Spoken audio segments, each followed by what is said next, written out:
नीचे करो, नीचे करो। भारत रत्न भीमराव अम्बेडकर जी की जयंती पर हम सब ने आज उनको श्रद्धासुमन और पुष्पांजलि करी है, अर्पित की है, उनको याद किया, स्मरण किया है। और जिस संविधान का निर्माण अम्बेडकर साहब करके गए हैं वो संविधान आज पहले से ज़्यादा प्रासंगिक है और संविधान की मूल भावनाओं का आदर करना प्रत्येक नागरिक और विशेष रूप से प्रत्येक सरकार की जिम्मेदारी है। दुर्भाग्यवश देश में जो हालात निर्मित हुए हैं वहाँ सिर्फ संविधान और अम्बेडकर साहब की मूर्ति पर तो फूलमाला चढ़ रही है, लेकिन संविधान की जो मूल भावना है उसकी अवहेलना हो रही है। जो वंचित वर्ग है, जो शोषित है, जो पिछड़ा है, जो दलित आदिवासी है, उन सब लोगों को एक अलग तरह के माहौल में जीने के लिए विवश आज की व्यवस्था ने कर रखा है, जो बड़ा दुर्भाग्यपूर्ण है। मैं चाहता हूँ कि इस देश में हम सब लोग जिन संवैधानिक संस्थाओं को पिछले 70 साल से अलग अलग सरकारों ने पोषित किया है, वर्तमान सरकार चाहे वो प्रदेश की हो चाहे केंद्र की हो, उन सरकारों ने उन संस्थाओं को खोखला करने का काम किया है, कमज़ोर करने का काम किया है और ये लोकतांत्रिक व्यवस्था के लिए कोई शुभ संकेत नहीं है। तो अम्बेडकर साहब को अगर सच्ची श्रद्धांजलि देनी है, सही उनको श्रद्धांजलि देने का एक ही तरीका है कि संविधान का मान सम्मान हो, सिर्फ भाषण ना दिए जाएं, सिर्फ इश्तिहार ना छापे जाएं, अपने कार्य प्रणाली में सरकारों के माध्यम से लोगों तक न्याय पहुंचे। आज दलितों के साथ क्या हो रहा है, जो वंचित वर्ग हैं उनके साथ जानबूझकर उनको प्रताड़ित किया जाता है और असामाजिक तत्वों को लगातार छूट मिलती है। उनके हौसले बुलंद क्यों हैं? देश में अनेक ऐसे घटनाएं घट रही हैं जिसके लिए कोई जवाबदेही तय नहीं कर पा रहा है। तो मैं उम्मीद करता हूं कि दोनों सरकारें, चाहे जयपुर की हो चाहे दिल्ली की हो, उन सरकारों को उस रास्ते पर चलना चाहिए जो अम्बेडकर साहब को देखा गया है। सर, पहले सर वसुंधरा राजे की बात सुनी जा रही है और आप कह रहे हैं कि वसुंधरा राजे को चाहिए पूरे राजस्थान में अपनी बात रखी। मैंने गलत नहीं कहा, वो पूरे प्रदेश के मुख्यमंत्री थी। अपने क्षेत्र में पानी की समस्या को लेकर उन्होंने अधिकारी को ट्रांसफर तो करवा दिया, लेकिन जो हालात आज बिजली पानी के पूरे प्रदेश में हैं उनको भी पूरे प्रदेश में जाना चाहिए और जहाँ जहाँ कमियाँ हैं, क्योंकि उनकी बात पर अगर एक्शन ले रहे हैं देर सवेर, तो वो पूरे प्रदेशवासियों को उसका लाभ मिलना चाहिए। पूरे प्रदेश में दौरा करें, वहाँ पे कमियों को बताएं सरकार को और सरकार उस पर एक्शन ले।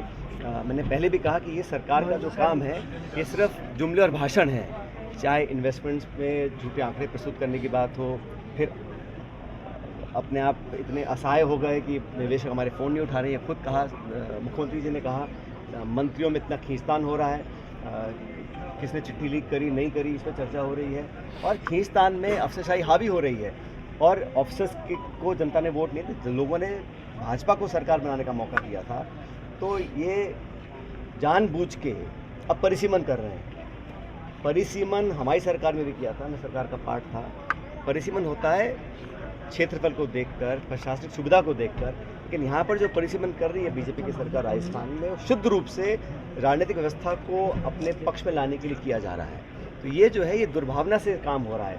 कोर्ट कचहरी हम जाएंगे निश्चित रूप से, लेकिन ये जो काम करने का तरीका है परिसीमन को लेकर, वार्ड पंचायतों का जो पुनर्गठन किया जा रहा है, वोट को देखकर, वोटिंग पैटर्न्स को देखकर ये निर्णय लिए जा रहे हैं, जो बिल्कुल पॉलिटिकल दृष्टिकोण से किया जा रहा है, जो गलत है, जो संविधान की भावना से बिल्कुल विपरीत है। उसका हम सब विरोध करेंगे। वक्फ बिल को लेकर अब लगातार जो प्रदर्शन था वो हिंसक होता जा रहा है, कई राज्यों से हिंसा की खबरें। नहीं, हम सभी ने कहा है कि हिंसा कोई रास्ता नहीं है। इसमें हमारी पार्टी ने, इंडिया अलायंस ने पुरजोर उसका विरोध किया। जो सिलेक्ट कमेटी बनी उस कमेटी में विरोध किया, लेकिन सरकार ने संख्या बल के आधार पर उसको पारित करवा लिया है। लेकिन मुझे लगता है इसको सब लोग चैलेंज भी कर रहे हैं, जो न्यायपालिका का दरवाज़ा है उसको भी खटखटाएंगे। लेकिन मैं बार बार कहता हूँ कि ये जो बिल बनाया है ये सिर्फ और सिर्फ लोगों का ध्यान डाइवर्ट करने के लिए बनाया है। जो अमेरिका ने टैरिफ लगा दिए हैं, जो अर्थव्यवस्था के हाल हो गए हैं, जो ऐतिहासिक ऋण इस देश के ऊपर है, उससे ध्यान हटाने के लिए सरकार इस प्रकार की कार्रवाई हमेशा करती आई है। लेकिन मुझे लगता है कि ये कोई लाभ नहीं, कोई फ़ायदा नहीं पहुंचा रहे हैं समाज को, तोड़ने का काम कर रहे हैं धर्म के नाम पर। कोई फ़ायदा नहीं पहुंचा रहे हैं समाज को, तोड़ने का काम कर रहे हैं धर्म के नाम पर। सरकार लोगों को विभाजित करना चाहती है, जो बहुत ही गलत है। अहमदाबाद अधिवेशन में न्याय पर एक प्रस्ताव आपने रखा है, क्या है वो प्रस्ताव? तो आप सबको मालूम है, जो अधिवेशन हुआ था तो कांग्रेस पार्टी ने जो प्रस्ताव पारित किया है उस प्रस्ताव में साफ साफ लिखा हुआ है कि देश में जो आज हालात बन गए हैं उसका भरपूर मजबूत तरीके से पूरी कांग्रेस पार्टी विरोध करेगी और किसानों को न्याय मिले, जो हमारा वंचित वर्ग है उसके साथ हम लोग दुर्भावना ना रखें, सरकार को मजबूर करेंगे। और कांग्रेस पार्टी ने 2025 को संगठन का वर्ष घोषित किया है और प्रदेश कांग्रेस कमेटी हो, अखिल भारतीय कांग्रेस कमेटी हो, अलग अलग हम लोग अपने अभियान चला रहे हैं, ट्रेनिंग कैंप चला रहे हैं। मंडल जिला को हम लोग और मजबूत करेंगे ताकि प्रत्याशी चयन हो या अपनी पार्टी की बात रखने की बात हो, पूरे साल भर अभियान चलेगा। इससे संगठन को और ताकत मिलेगी। और क्योंकि इस साल बहुत ज़्यादा चुनाव नहीं, सिर्फ बिहार का चुनाव है, तो हम लोगों ने इसमें पूरा ध्यान केंद्रित किया। और अधिवेशन से एक मैसेज गया है कि हम लोग चाहते हैं कि जो उदयपुर डिक्लेरेशन था वो पूरी तरह लागू हो और 50% जो पार्टी के पद हैं वो लोगों को दिए जाएं जिनकी आयु 50 साल से कम है, ताकि युवा वर्ग को हम लोग अग्रिम पंक्ति में लाने का काम कर सकें। सर, सवाई माधोपुर में राहुल गांधी आए थे, वहाँ से कांग्रेस ब्लॉक अध्यक्ष ने आपके सचिन पायलट को राजस्थान की कमान देनी चाहिए, ये पेशवी करिए। मैं तो कल भी मैंने कहीं कहा था, मैं नागौर में था, कि अब 3.5 साल बचे हैं और जनता अभी से ही त्रस्त है और बदलाव के लिए बिल्कुल व्याकुल है।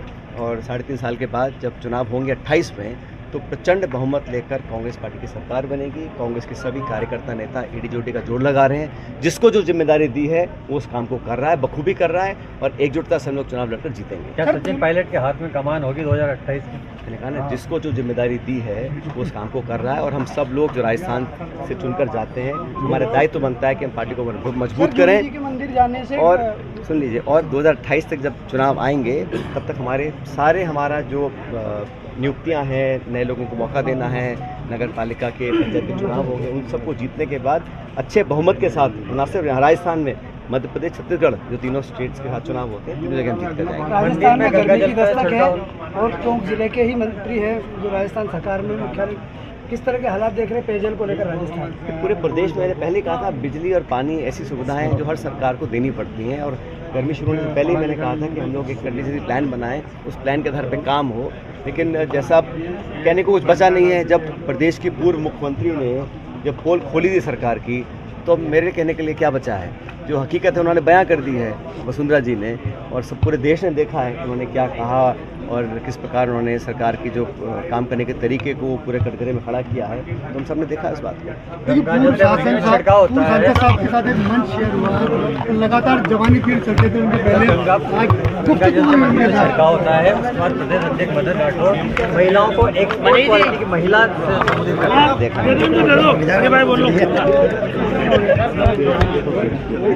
अब आपके शहर गंगापुर सिटी में चिकित्सा के क्षेत्र में नए आयाम, नए भव्य स्वरूप में आया है वर्धमान मल्टी स्पेशलिटी हॉस्पिटल, जिसमें सभी प्रकार की बीमारियों का एक ही छत के नीचे अत्याधुनिक तकनीक से चिकित्सा सुविधा उपलब्ध, जिनमें जनरल मेडिसिन, सर्जरी, गायनिक, शिशु रोग, हड्डी रोग, यूरोलॉजी, दंत रोग चिकित्सा सुविधा उपलब्ध, विशेषज्ञ डॉक्टर्स की टीम, अत्याधुनिक लैब व सभी प्रकार की जांच सुविधा उपलब्ध, सभी प्रकार की योजनाएं जैसे मुख्यमंत्री चिरंजीवी RGHS की सुविधा उपलब्ध। वर्धमान हॉस्पिटल का वादा हर व्यक्ति को निरोगी बनाना।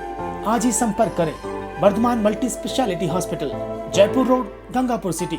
कॉन्टैक्ट नंबर 8302906531 और 7463294752।